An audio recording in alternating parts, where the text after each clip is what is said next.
Sir, ಈ central ಗೌರ್ಮೆಂಟ್ನಿಂದ ಏನು ಅಕ್ಕಿ ಕೊಡ್ತಿದ್ದಾರೆ, ಅಕ್ಕಿನ ರಾಜ್ಯ ಸರ್ಕಾರ ಕಾಂಗ್ರೆಸ್ ನಾವು ಕೊಡ್ತಿದೀವಿ ಅಂತೇಳಿ ಅವರು ಜನರಿಗೆ ಮಂಗ್ಬೂದಿ ಬರ್ತಾವ್ರೆ ಅಂತ ಹೇಳ್ತಾರೆ. ನಾವು ಅರಿತಾ ಇಲ್ಲ. ಅಕ್ಕಿ ವಿಚಾರದಲ್ಲಿ ಇವರಿಗೆ ನಾಚಿಕೆ ಆಗ್ಬೇಕು.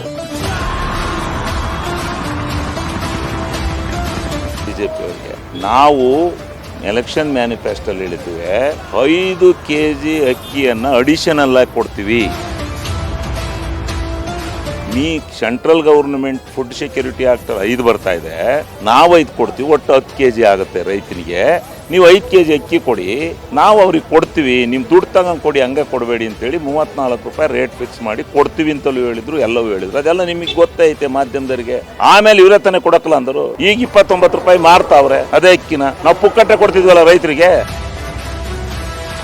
ಕೊಡೋಕ್ಕೇನಾಯ್ತು? ನಾವ್ಯಾಕೆ ಇವ್ರು ಕೊಡೋ 5 kg ಅದು ಕೇಂದ್ರ ಸರ್ಕಾರದಲ್ಲಿ ಮನಮೋಹನ್ ಸಿಂಗ್ ಕಾಲದಲ್ಲಿ ಬಂದಿರತಕ್ಕಂಥದ್ದು.